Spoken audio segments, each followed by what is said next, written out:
Welcome to another edition of Masters Fantasy Football League's Dynasty Spotlight Series. If you're not in any Dynasty Leagues, we highly encourage joining one. Tons of fun. We got year-round trading, off-season rookie drafts. The fun really never stops here at Masters. We've got over 600 Dynasty Leagues, never folded a single one. Not one. Looking to add plenty more this off-season, so come on and join us. Be a part of the family. Loads of fun. Got anything else to add? I mean, I think I can speak for myself and Alec when I say Dynasty Fantasy Football is the only way to play fantasy football, and we just happen to be specialists at it here at Masters. So, like Alec said, come join the family, sign up for a league, and have the time of your life. Absolutely. So let's just dive right into today's show. So we're going to highlight North Carolina running back Javonte Williams. I've got him listed at 5'11", 220 pounds. The doc here is going to dive into his game a little more and give us a good rundown. All right. So Javonte Williams is actually one of my favorite players in this draft. I just love the way he plays the game of football.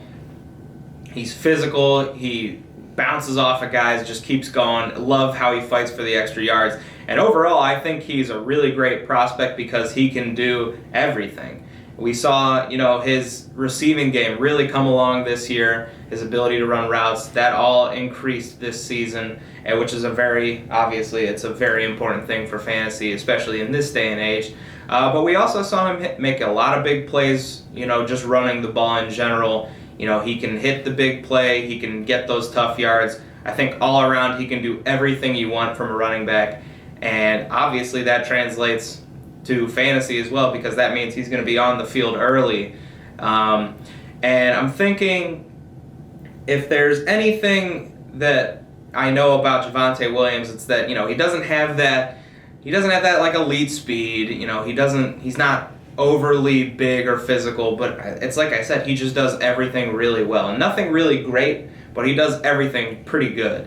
And for that reason, I I was going back and forth on a player comp that's in today's NFL, and I came up with Miles Sanders, even though Javonte Williams is a little bit bigger, wider, I guess I should say. I think he's got about 10 pounds on him. I think their games are kind of similar. Miles Sanders probably a little faster, but I just think, they're complete backs. In all honesty, they're complete. They can do things out of the backfield. They can hit that home run play. And at the end of the day, they can run between the tackles really well, too.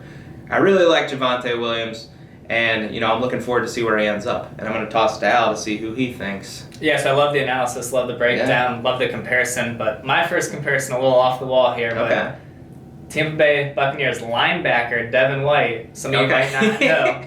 Devin White actually had a lot of running back in his background coming out of high school as a recruit. And on the contrary, Javonte Williams was actually a really big-time linebacker recruit, came to UNC, thought he was going to play linebacker, made the transition to running back, and never looked back since. Phenomenal decision, been a great running back there. Right. Runs really physical, but still got a little bit of wiggle, can catch like Ryan said. Definitely can do it all.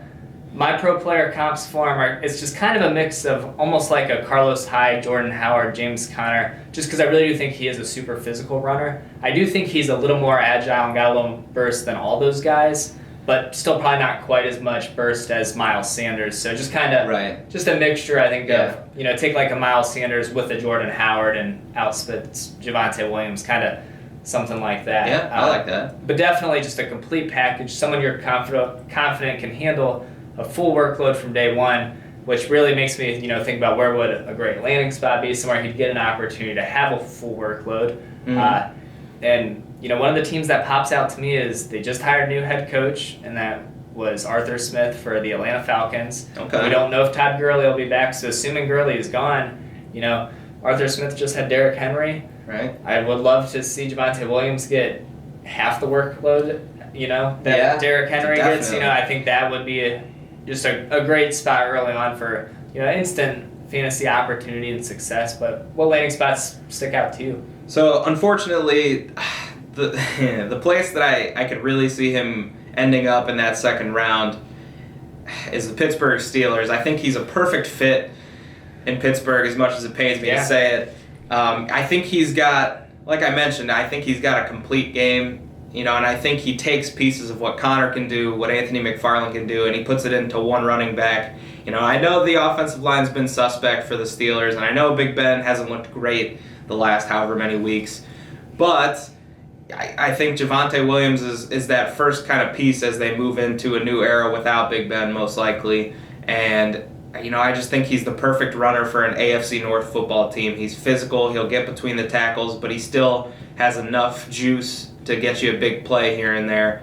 So I think he'd be a perfect fit in Pittsburgh, as much as I don't like to say that. Yeah, and I completely agree with that. I mean, as a Browns fan, I hate it. But, from a fantasy perspective, I love it. And that's actually one of the reasons why James Conner kind of popped into my mind, because Pittsburgh was, we talked about Pittsburgh on the Najee Harris podcast as a landing spot that we saw for him. And I think absolutely it could be a landing spot for Javonte Williams as well. One that I think for fantasy purposes would be pretty intriguing. Might be able to put up a lot of numbers there. So I guess, talking about that, we got a rookie drafts coming up this summer, about to do the lotteries here soon. How high think you could use a lottery pick on him? Lottery picks are 1 through 6 here at Masters. Could you see him going top 6? I think with as deep as the draft is, I think it's a possibility, but I'm not sure it'll happen. Personally, I would probably take him, mid to late first round. Because to me, he's the third best running back in this draft. I think that's almost consensus among most draft nuts out there. And, I'd argue, too, that in most drafts, period, he'd be ranked a little higher if it weren't for these guys like Najee Harris and Travis Etienne, who we've been hearing about since high school. So, I mean, the talent's there. Situation will probably dictate it a little bit. He's fringe lottery pick, I would say, at this point. Yeah, I like it. Yeah, and I agree. I think if I was just guessing a range for me, I'd say maybe like 1.08 to 1.12, just that late first category. But, if the landing spot's right, he could start to fly up there. We see it happen every year. The truth is we get super excited about landing spots. Maybe a little too exciting once we see those landing spots. But see Clyde Edwards-Helaire. But the talent's there. Right. And you believe it more than anyone. This is a great running back prospect who can do it all. We're confident he can have full workload from day one. I think the one thing that I'm a little more nervous about is just that 40 time. And not that it's a death sentence if the 40's slower, but I could see him running a 4.6 maybe. Now, I hope it's closer to a 4.5 flat. If he broke 4.5 flat, I'd be all over him. But I just think it might be a little slower than we want to see. But if people start panicking because he runs a slow 40, that's a good opportunity to buy on that. Right, very true. Because he's a very complete prospect. I think it's a good word for him. And just someone we're excited about. So for sure. This is early 2021, you think, 4 or 5 years from now, so a guy we're still talking about? I would say yes, but I will preface it by saying I don't think he's ever going to be an elite running back in fantasy football, or the NFL for that matter, as much as I like him as a prospect, because I just think he's really good at everything. But for that reason, I don't think he'll ever reach that elite status. I could see him having a couple of top 10 years, but realistically, I could see him in that 15 to 20 range year in, year out consistently.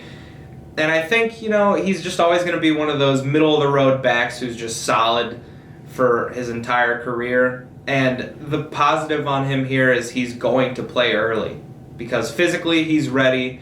He was a good blocker in college, too. That's something I don't really mention in fantasy talks, but that's a big positive because he's going to get on the field. Exactly. And he's got that complete game, so wherever he goes, he'll be able to play 3 downs if they want him to. So that's huge from the get-go.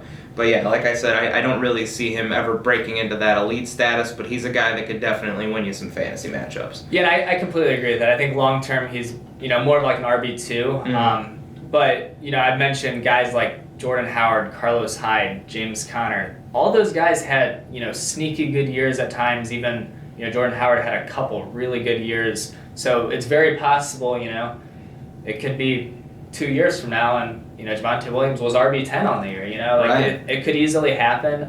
Now, 4 to 5 years down the road, I think those days will probably be starting to get out of the picture, but definitely a consistent RB2, I think, for the next, 5-6 years, and someone we'll be talking about for sure. Yeah, I would say so too. Yeah. You got anything else more to add on Javonte? I don't think I do, but for all you Tar Heels out there, our next episode will be about Michael Carter, the other North Carolina running back. So if you enjoyed this, why don't you click on to the next video because we'll be talking Michael up as well. Before you do though, hit that subscribe button. Right, yeah. Maybe grab a cold diet real quick and come join us for the next one. Absolutely. You could leave a comment. You ask, if there's anyone in particular you want to see us talk about, you could do that.